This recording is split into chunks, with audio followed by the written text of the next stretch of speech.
I described it as a star-making performance when it happened September 2022, was this match here against Brookes, Return of the Fly at the Dome, of course, and just a few pictures of the day of the match. And it was, and the match was violent but emotional. It was a no disqualification match.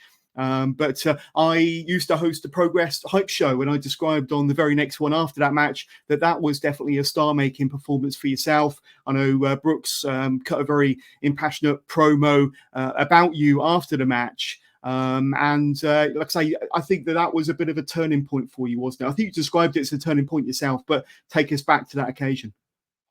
Yeah, I mean, I keep using the word culmination, so I wish I had a different synonym to use, but yeah, that wasn't about the 6 months of build in progress to that match. That was about 8 years of being the closest of friends, being tag partners, like living on his sofa every weekend for 3 days, like seeing his mom more than I saw my mom. Things of that. Like it's just a culmination of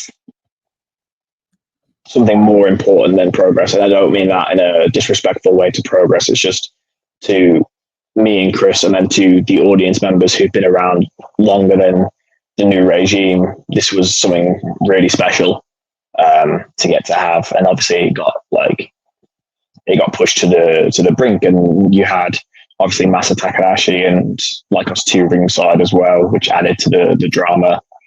And it was again, another one of those moments where I feel like I got to show that I can do more than people maybe expect. And I think that's the attitude I went in with, like, not only to myself, I guess, not that I had to prove anything to him, but to prove to Chris that I was way better than even maybe he thought, which I don't think I had to prove to him, but I wanted to, because I think given that we had separated as we had because of my injury, and then he's gone on to do what he's done in Japan, and I've been holding it down here. I think I had to show that I could do this at a high level. And I don't care what anyone says. That was the match of the year in the UK that year.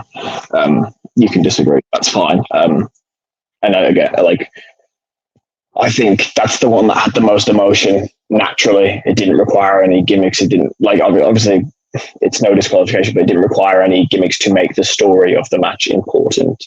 Yeah. People cared about it before it, like the minute it was announced. Like, you can tell from the jump, if you go back and watch the show where I say, fuck Chris Brookes, fuck CCK, the reaction from, like, the reaction to the previous statement said in the promo versus that moment, you can see how much people care on just that statement alone. And I think the match was a beautiful 25 minutes of what 8 years of being the best of friends can show.